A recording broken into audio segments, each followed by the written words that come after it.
بسم الله الرحمن الرحيم الحمد لله الذي أنزل على عبده الكتاب ولم يجعل له عوجا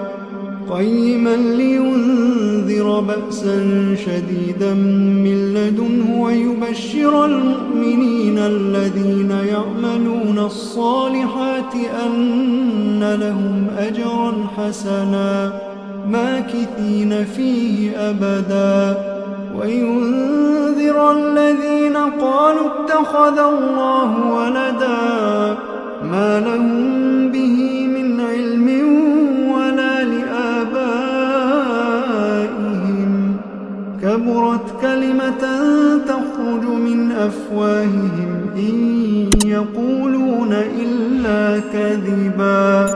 فلعلك باخع نفسك على آثارهم إن لم يؤمنوا بهذا الحديث أسفا إنا جعلنا ما على الأرض زينة لها لنبلوهم أيهم أحسن عملا وإنا لجاعلون ما عليها صعيدا جرزا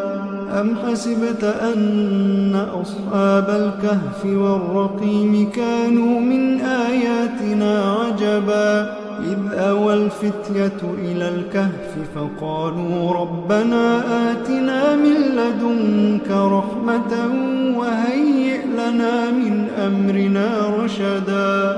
فضربنا على آذانهم في الكهف سنين عددا ثم بعثناهم لنعلم أي الحزبين أحصى لما لبثوا أمدا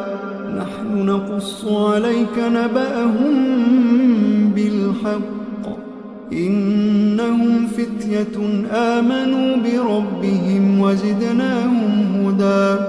وربطنا على قلوبهم إذ قاموا فقالوا ربنا رب السماوات والأرض لن ندعو من دونه إلها لقد قلنا إذا شططا هؤلاء قومنا اتخذوا من دونه آلهة لولا يأتون عليهم بسلطان بين فمن أظلم ممن افترى على الله كذبا وإذ اعتزلتموهم وما يعبدون إلا الله فأووا إلى الكهف ينشر لكم ربكم من رحمته ويهيئ لكم من أمركم مرفقا وترى الشمس إذا طلعت تزاور عن كهفهم ذات اليمين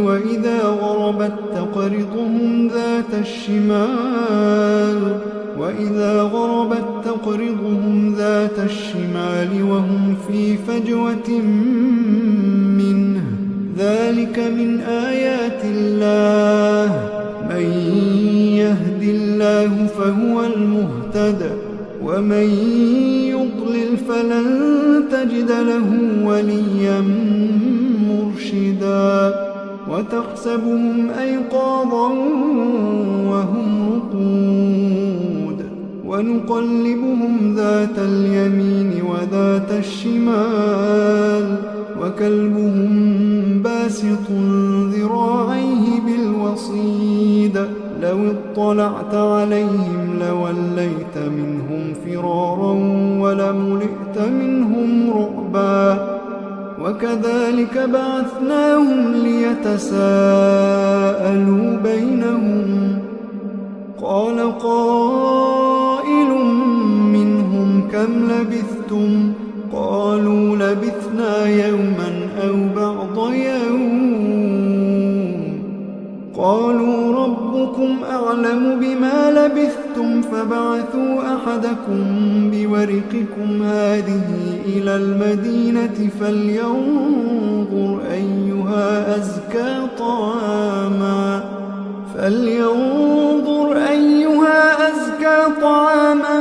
فليأتكم برزق منه وليتلطف وليتلطف ولا يشعرن بكم أحدا إنهم إن يظهروا عليكم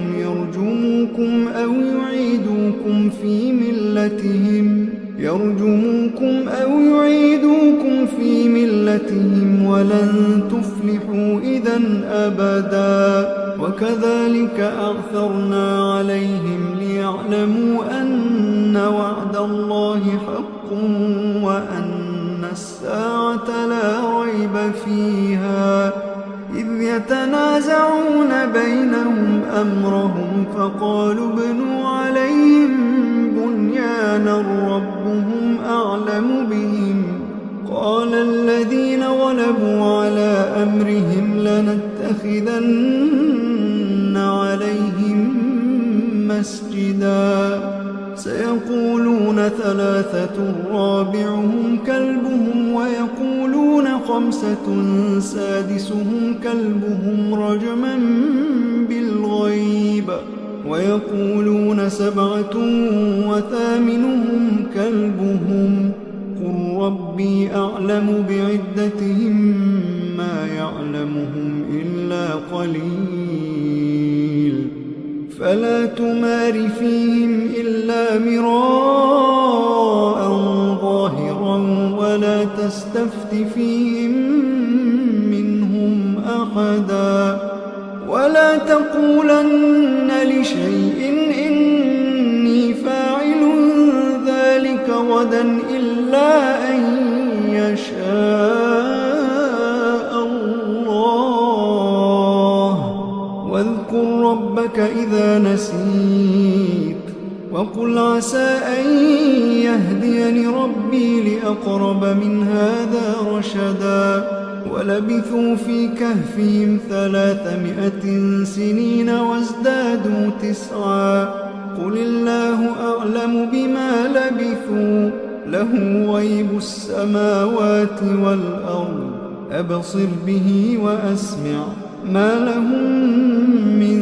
دونه من ولي ولا يشرك في حكمه أحدا واتل ما أوحي إليك من كتاب ربك لا مبدل لكلماته ولن تجد من دونه ملتحدا واصبر نفسك مع الذين يدعون ربهم بالغداة والعشي يريدون وجهه ولا تعد عيناك عنهم تريد زينة الحياة الدنيا ولا تطع من أغفلنا قلبه عن ذكرنا واتبع هواه وكان أمره فرطا وقل الحق من ربكم فمن شاء فليؤمن ومن شاء فليكفر إنا أعتدنا للظالمين نارا أحاط بهم سرادقها وإن يستغيثوا يغاثوا بماء كالمهل يشوي الوجوه بئس الشراب وساءت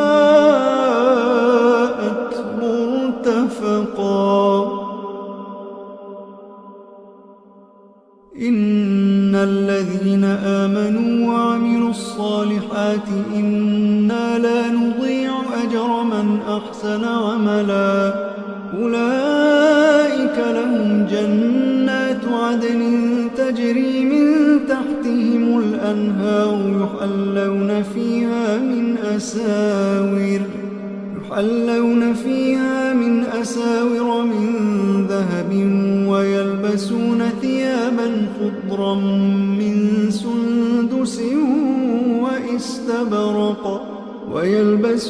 ثيابا خضرا من سندس وإستبرق متكئين فيها على الأرائك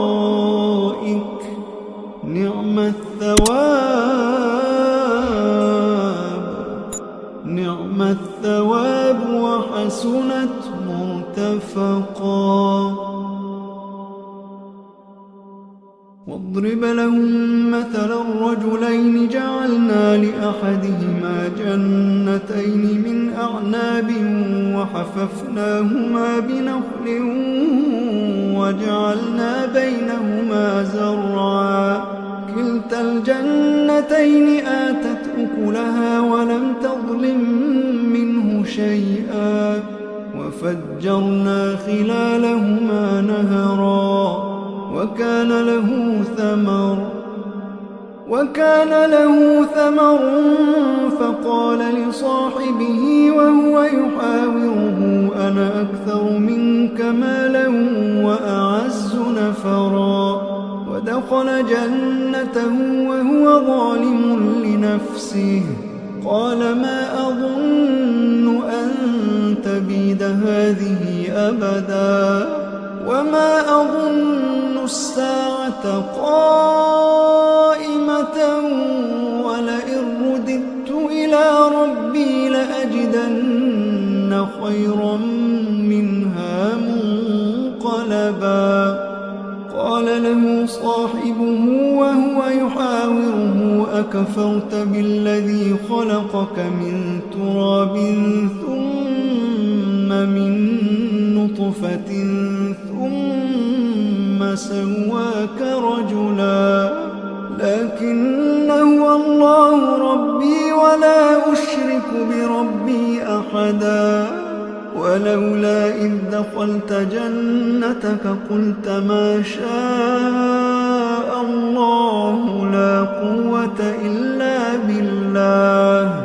إن ترني أنا أقل منك مالا وولدا فعسى ربي أن يؤتيني خيرا من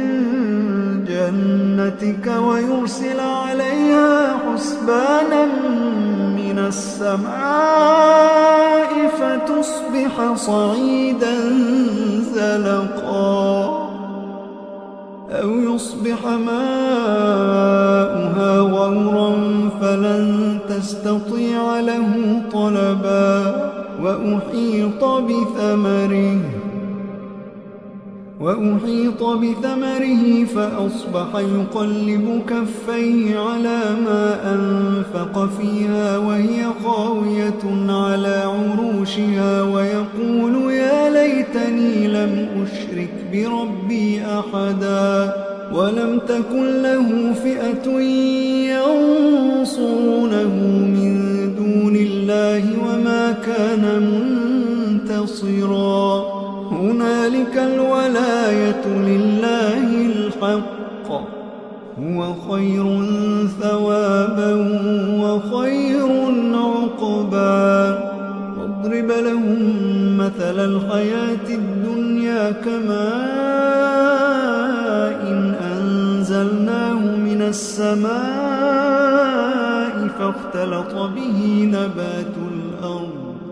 فاختلط به نبات الأرض فأصبح هشيما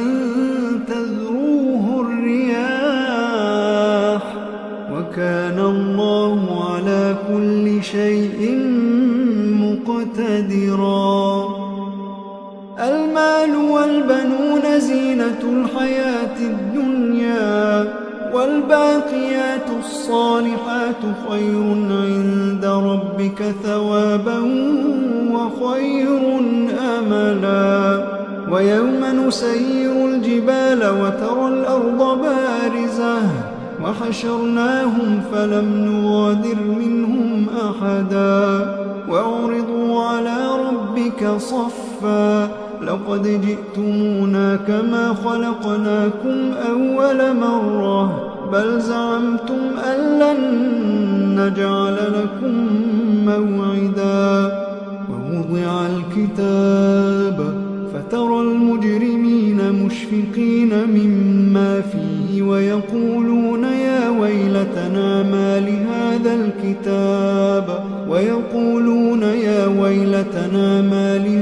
الكتاب لا يغادر صغيرة ولا كبيرة إلا أحصاها ووجدوا ما عملوا حاضرا ولا يظلم ربك أحدا وإذ قلنا للملائكة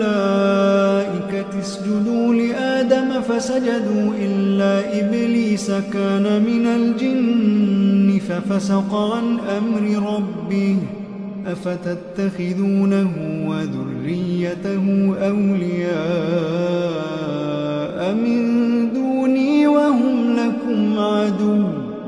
بئس للظالمين بدلا ما أشهدتهم خلق السماوات والأرض ولا خلق أنفسهم وما كنت متخذ المضلين عضدا ويوم يقول نادوا شركائي الذين زعمتم فدعوهم فلم يستجيبوا لهم وجعلنا بينهم موبقا ورأى المجرمون النار فظنوا أنهم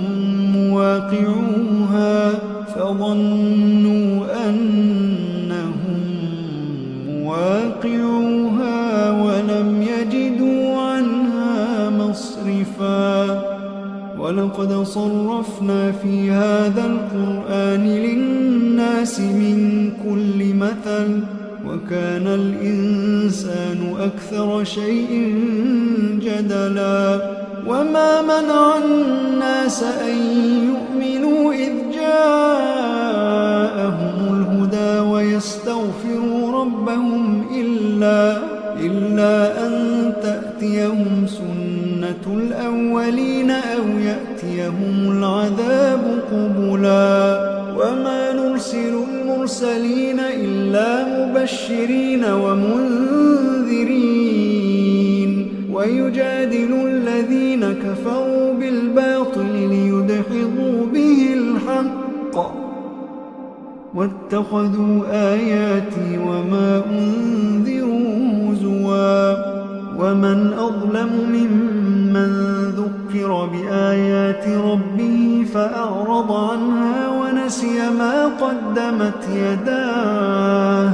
إنا جعلنا على قلوبهم أكنة أن يفقهوا وفي آذانهم وقرا وإن تدعهم إلى الهدى فلن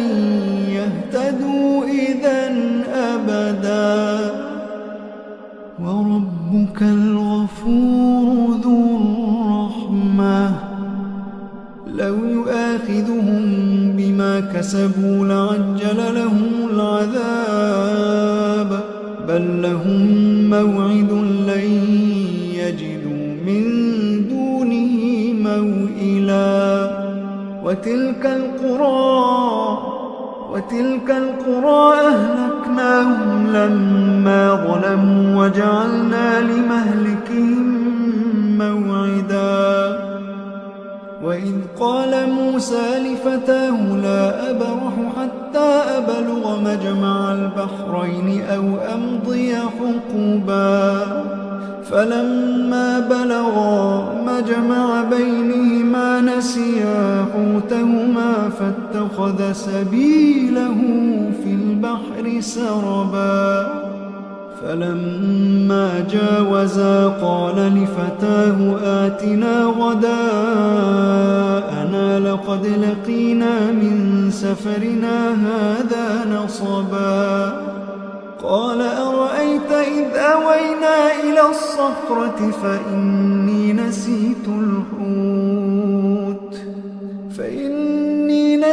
الحوت وما أنسانيه إلا الشيطان أن أذكره واتخذ سبيله في البحر عجبا قال ذلك ما كنا نبغي فارتدا على آثارهما قصصا فوجدا عبدا من عبادنا آتيناه رحمة من عندنا وعلمناه من لدنا علما قال له موسى هل أتبعك على أن تعلمني مما علمت رشدا إنك لن تستطيع معي صبرا وكيف تصبر على ما لم تحط به خبرا قال ستجدني إن شاء الله صابرا قال ستجدني إن شاء الله صابرا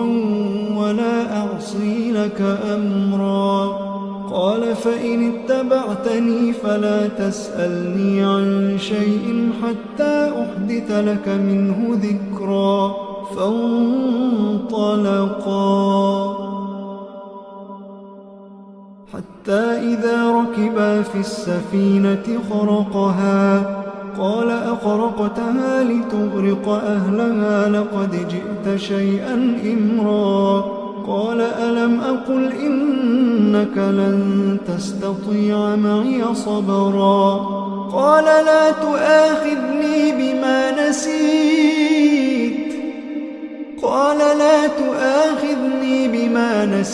ولا ترهقني من أمري عسرا فانطلقا حتى إذا لقيا غلاما فقتله قال أقتلت نفسا زكية بغير نفس لقد جئت شيئا نكرا قال ألم أقل لك إنك لن تستطيع معي صبرا قال إن سألتك عن شيء بعدها فلا تصاحبني قد بلغت من لدني عذرا فانطلقا حتى إذا أتيا أهل قرية استطعما أهلها فأبوا أن يضيفوهما فوجدا فيها جدارا يريد أن ينقض فأقامه قال لو شئت لاتخذت عليه أجرا قال هذا فراق بيني وبينك سأنبئك بتأويل ما لم تستطع عليه صبرا أما السفينة فكانت لمساكين يعملون في البحر فأردت أن أعيبها وكان وراءهم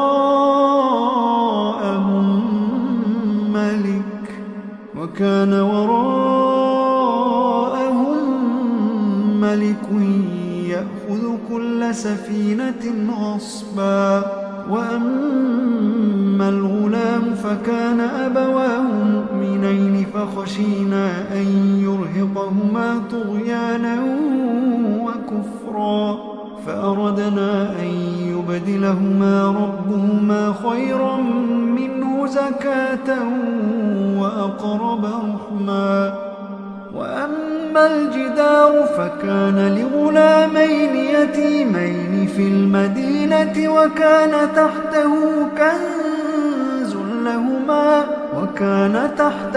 كنز لهما وكان أبوهما صالحا فأراد ربك أن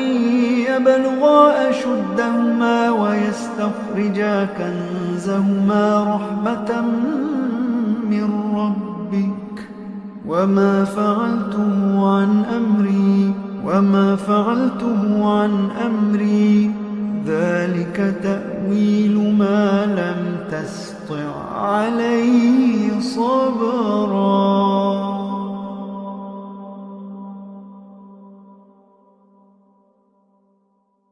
ويسألونك عن ذي القرنين قل سأتلو عليكم منه ذكرا إنا مكنا له في الأرض وآتيناه من كل شيء سببا فأتبع سببا حتى إذا بلغ مغرب الشمس وجدها تغرب في عين حمئة ووجد عندها قوما قلنا يا ذا القرنين إما أن تعذب وإما أن تتخذ نتخذ فيهم حسنا. قال أما من ظلم فسوف نعذبه ثم يرد إلى ربه فيعذبه عذابا نكرا. وأما من آمن وعمل صالحا فله جزاء الحسنى وسنقول له من أمرنا يسرا.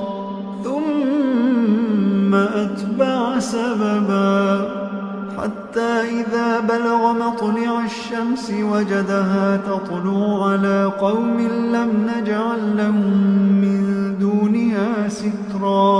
كذلك وقد أحطنا بما لديه خبرا. ثم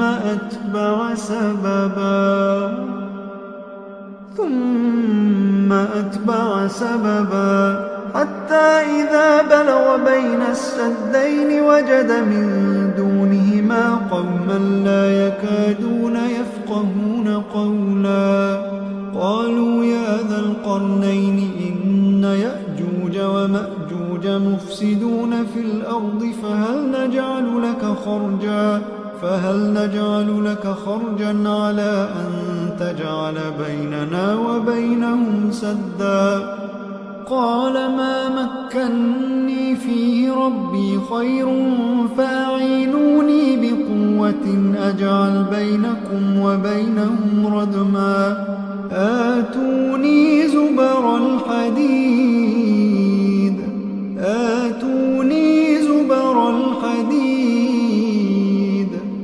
حتى إذا ساوى بين الصدفين قال انفخوا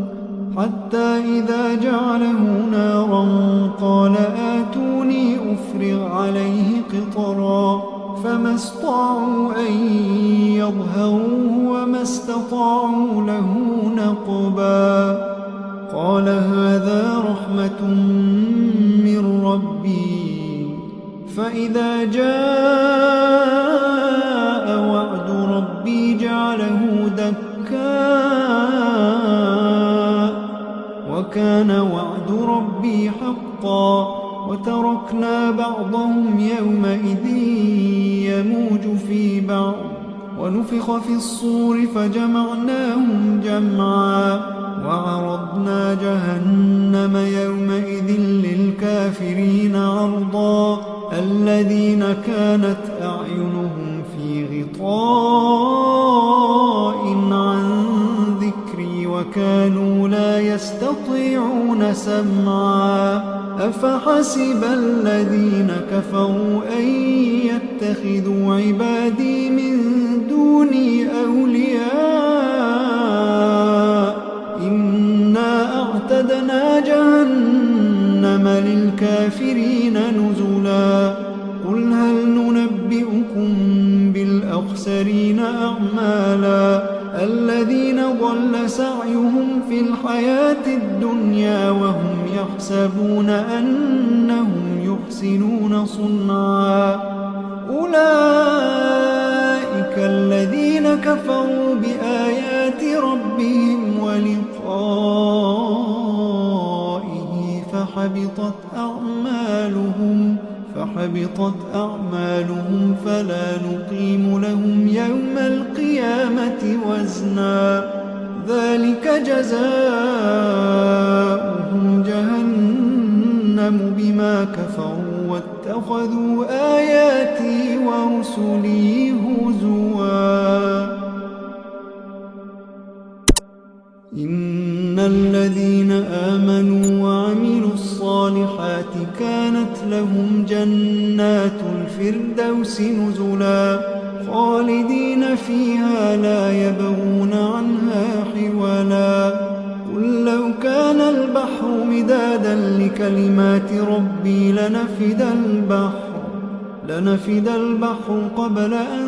تنفد كلمات ربي ولو جئنا بمثله مددا. قل إنما أنا بشر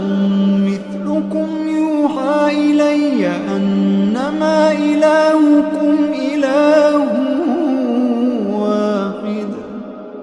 فمن كان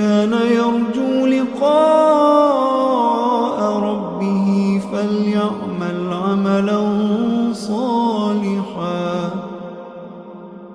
فليعمل عملا صالحا ولا يشرك بعبادة